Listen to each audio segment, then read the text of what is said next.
saya hormati Dewan Juri, juga kepada panitia dan rekan-rekan sedama yang menonton video ini. Terima kasih, salam cinta kasih dalam dhamma dari saya. Terpujilah Sang Bhagawan, Namo Buddhaya. Halo, perkenalkan, nama saya Jessica dan pada kesempatan kali ini saya ingin mengajak rekan-rekan sedama untuk menonton cerita saya yang berjudul Memasuki Mahapariniwana. Seperti yang kita ketahui bahwa 3 peristiwa penting pada hari Waisak meliputi lahirnya Pangeran Siddhartha, Petapa Gotama menjadi Buddha, dan Buddha Parinibbana. Nah, kali ini cerita saya berhubungan dengan peristiwa Buddha Parinibbana. Cerita ini saya ambil dari Mahaparinibbana Sutta di Ganikaya 16. Selamat menyaksikan. Suatu hari di Wihara Chapala, Buddha berkata kepada Biku Ananda bahwa seorang Buddha dapat memperpanjang usianya sampai 1 usia kehidupan. Ananda, ketahuilah bahwa seorang Buddha seperti aku dapat memperpanjang usia sampai 1 usia kehidupan. 3 kali Buddha mengatakan hal ini, namun Ananda tidak menanggapinya. Jika Ananda menanggapi pernyataanku tadi, maka aku dapat saja menunda kemangkatanku. Setelah Biku Ananda pergi, Mara datang dan menghasut Buddha untuk segera parinibbana. Sebelumnya, Mara juga sudah pernah beberapa kali menghasut Buddha untuk parinibbana, namun Buddha menolaknya karena dhamma ini belum sempurna diajarkan. Hei Siddhartha, mengapa engkau belum meninggal? Lama sekali. Kau tak perlu khawatir, aku akan meninggal tak lama lagi. 3 bulan dari sekarang aku akan parinibbana. Setelah itu terjadilah gempa bumi yang dahsyat dengan petir yang menggelegar. Setelah gempa usai, Biku Ananda menemui Buddha.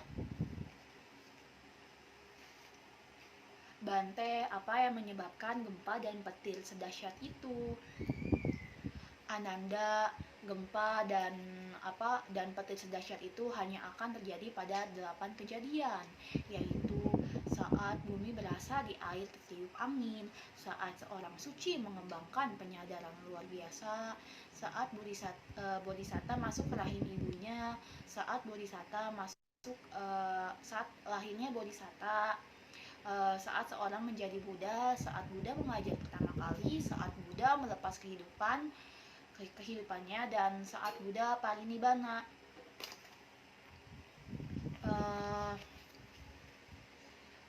Mohon Bante, janganlah mangkat dulu. Saya masih ingin melayani dan menjadi pendamping setia Bante. Kini bukanlah waktunya lagi untuk itu. Aku telah beberapa kali memberi petunjuk kepadamu agar memintaku untuk memperpanjang usia, namun engkau tidak melakukan permohonan itu. Lalu bersama Ananda, Buddha pergi ke wihara atap miring di dekat Vesali.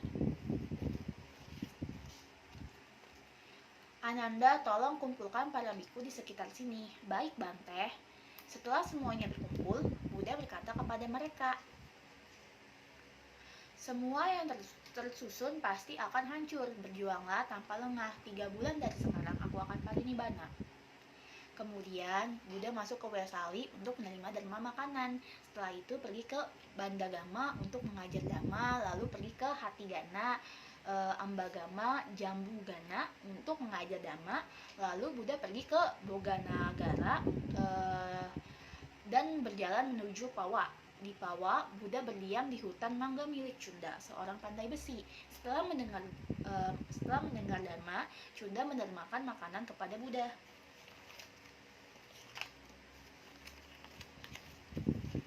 Buddha, silakan makan hidangan dariku ini. Terima kasih Cunda, tolong berikan makanan ini hanya untukku ya, dan berikanlah makanan lain kepada para biku. Aku tidak melihat siapapun yang sanggup mencerna makanan ini kecuali diriku sendiri. Cunda, kuburlah semua sisa makanan ini. Baik Buddha. Setelah makan makanan dari Cunda, Buddha terserang diare berdarah disertai rasa sakit yang sangat parah, seperti akan meninggal. Tetapi Buddha menahannya dengan penuh penyadaran penuh dan mengajak Ananda pergi ke Kusinara. Buddha juga menghibur Cunda agar ia tidak merasa bersalah atas makanan yang didermakannya. Kemudian ketika sedang dalam perjalanan, Buddha duduk beristirahat di bawah sebuah pohon. Ananda, tolong bawakan aku air. Aku haus, aku ingin minum. Air di sini kotor dan keruh. Ada sungai Kakuta di dekat sini. Airnya bersih, sejuk dan jernih. Bante bisa minum dan mandi di sana. Untuk yang kedua kalinya, Buddha berkata, Ananda, tolong bawakan aku air. Ananda menjawab seperti sebelumnya. Sampai yang ketiga kali, Ananda langsung mendekati sungai untuk mengambil air di aliran yang keruh itu. Namun saat akan mendekati aliran air itu, tiba-tiba air di aliran sungai itu yang tadinya keruh dan kotor menjadi sangat jernih, murni dan tidak bernoda sama sekali. Menakjubkan, sungguh-sungguh menakjubkan kekuatan Buddha. Ananda lalu mengambil air dengan mangkuknya dan membawakannya untuk Buddha minum. Lalu saat Buddha sedang duduk di bawah pohon, lewatlah Pukusa, murid Alataka Lama. Nah, singkat cerita, si Pukusa ini mendanakan sepotong jubah emas kepada Buddha. Terima kasih Bante, ini ada jubah emas untuk Bante pakai, terimalah. Terima kasih Pukusa, mari mendekat, akan ku ajarkan dharma kepadamu. Menakjubkan Bante, menakjubkan. Saya akan pergi berlindung kepada Buddha, Dhamma, dan Sangha. Setelah Pukusa pulang, Biku Ananda bermaksud membantu Buddha mengenakan jubah emas yang berkilau itu. Namun saat jubah emas itu dibawa makin dekat ke Buddha, kilaunya makin redup. Menakjubkan Bante, kulit Bante begitu murni dan cerah sehingga membuat kemilau kain ini jadi suram. Ananda, ada dua kejadian ketika warna kulitku menjadi luar biasa cerah dan terang. Yang pertama saat menjadi Buddha, yang kedua saat kemangkatan sempurna, parinibbana. Malam ini Ananda, di antara pohon sala kembar, di hutan sala, di persimpangan menuju Kusinara, aku akan parinibbana. Kemudian bersama dengan biku-biku dalam rombongan besar, Buddha melanjutkan perjalanan, mandi di sungai Kakuta, menyeberangi sungai Hiranyawati, lalu masuk ke hutan sala di Kusinara. Ananda, siapkan sebuah pembaringan untukku di antara kedua pohon sala kembar, dengan kepala menghadap utara. Aku lelah dan ingin berbaring. Ketika Buddha berbaring di antara dua pohon sala, seketika bunga-bunga di baju aku langsung bermekaran. Enggak, maksudnya bunga-bunga yang ada di pohon sala ini. Nah, meskipun bukan musimnya, bunga-bunga itu jatuh menghujani tubuh Buddha. Sementara itu, bunga-bunga dari langit suci dan lagu surgawi juga bergaung dari angkasa. Ini adalah tanda penghormatan kepada seorang Buddha.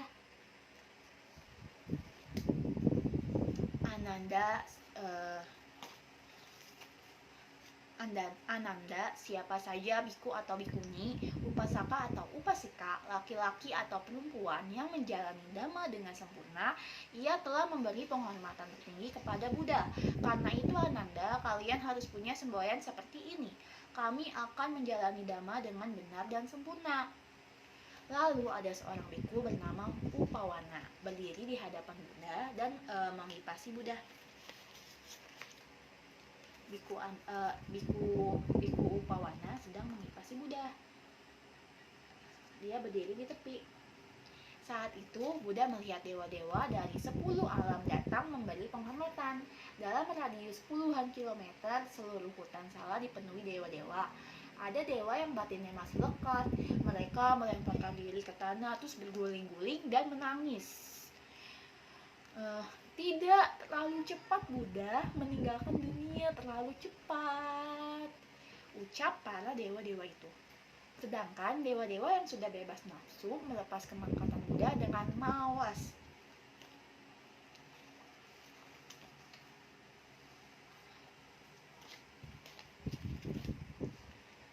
Bante, biasanya setelah musim hujan, para biku datang ke tempat Bante dan memberi hormat.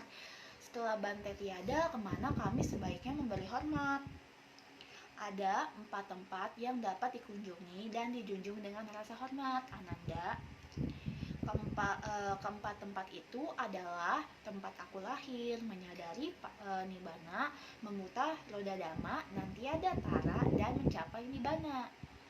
Dengan batin yang hening ketika tengah berziarah ke tempat-tempat ini akan terakhir ulang di alam surga bahagia. Maksudnya siapapun yang wafat dengan batin yang tenang maka akan terakhir di alam surga, di alam bahagia.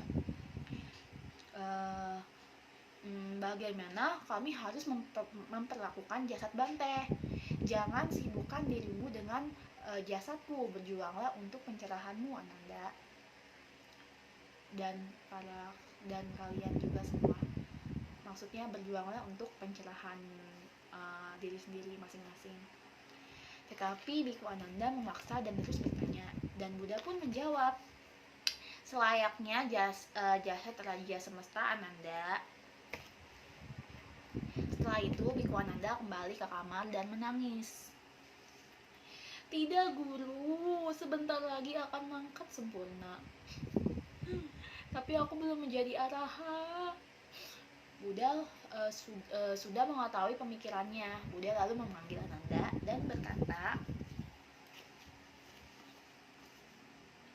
sudahlah Ananda, jangan bersedih. Bukankah sudah kukatakan segala sesuatu yang menyenangkan, yang kita cintai akan berubah, akan terpisah dari kita.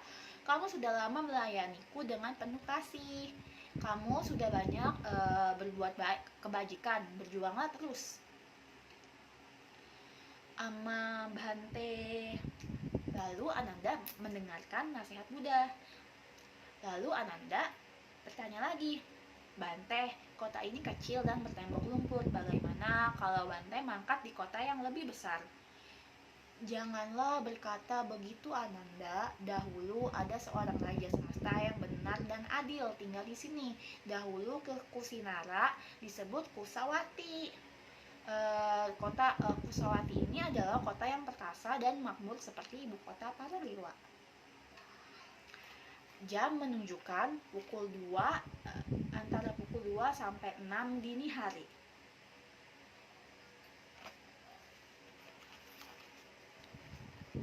Ananda, pergilah ke Kusinara, umumkan kepada suku Mala bahwa waktu jaga terakhir aku akan parinibbana. Mendengar kabar ini, banyak warga suku Mala yang berduka. Mereka menangis sambil menarik-narik rambut dan meraung. Biku Ananda lalu memberikan kesempatan perwakilan tiap keluarga untuk datang dan memberi hormat kepada Buddha. Nah, saat itu ada seorang pengembara bernama Subada. Mendengar kabar ini, Subada segera menemui Biku Ananda. Tetapi Biku Ananda tidak mengizinkannya. Bante, apakah saya boleh menemui Buddha untuk yang terakhir kalinya? Maaf pemuda, namun sang Buddha sedang tidak bisa ditemui. Mohon sekali Bante, saya ingin sekali bertemu dengan Buddha. Mohon Bante izinkan saya. Namun Buddha mendengar percakapan mereka. Buddha meminta Ananda mempersilakan Subada untuk menemui Buddha, dan Buddha lalu mengajar Dharma kepada Subada. Mohon jadikan aku biku Bante. Buddha lalu mentasbihkan Subada. Aku adalah biku terakhir yang Buddha tasbih. Hahaha. Nah, setelah itu Buddha berpesan kepada Ananda dan semuanya.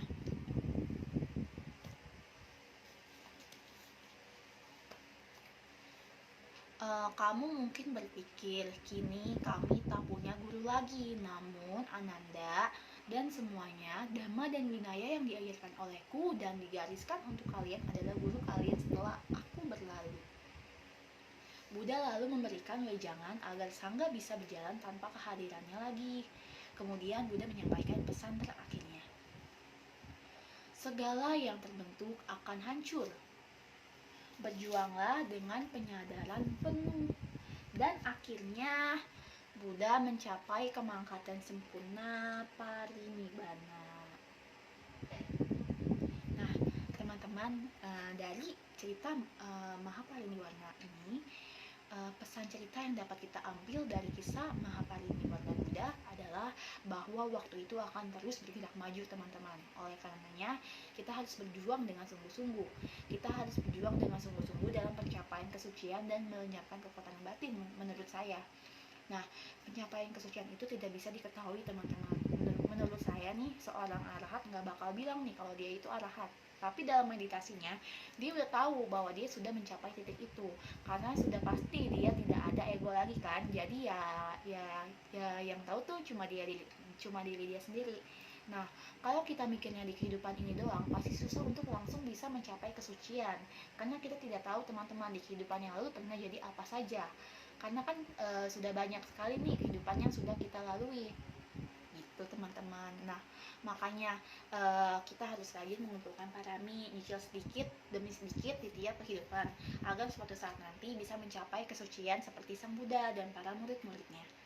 Jadi agar kita dapat berjuang dengan sungguh-sungguh dalam pencapaian kesucian dan sekaligus melenyapkan kekotoran batin, menurut saya adalah dengan selalu mawas diri, baik melalui pikiran dan perbuatan. Contoh mawas diri seperti cerita saya barusan nih, ketika Buddha akan parinibbana, dewa-dewa yang batinnya masih melekat melemparkan diri ke tanah, terus dia berguling-guling dan menangis. Tapi bagi dewa-dewa yang sudah bebas nafsu, melepas kemangkatan Buddha dengan mawas. Nah, dengan cara itu, dengan kita belajar untuk mawas diri, maka kita akan dapat mengatasi banyak masalah dalam kehidupan ini. Dan dari kisah Mahapariniwala ini kita dapat belajar nih uh, pesan Buddha yang tadi ya, bahwa dalam agama Buddha kita mengenal adanya anicca, di mana segala yang berkondisi tidak akan kekal dan pasti mengalami perubahan, teman-teman. Lalu bagaimana cara kita untuk memahami anicca? Nah, balik lagi nih, kita harus berjuang dengan penuh kesadaran. Penuh kesadaran maksudnya tuh segala tindak tanduk kita tuh benar-benar disadari, teman-teman. Misalnya nih, ketika kita sedang berbuat jahat, saya ambil contoh misalkan kita membunuh makhluk hidup, kita masih sadar nih kalau itu perbuatan yang jahat, tapi dalam keadaan sadar kenapa kita tetap lakukan, ya dong. Karena kenapa? Karena kita nggak tahu bahaya dari membunuh itu apa. Kekotoran batin kita udah banyak, jadi kita udah nggak tahu lagi tuh tentang ajaran-ajaran kebaikan.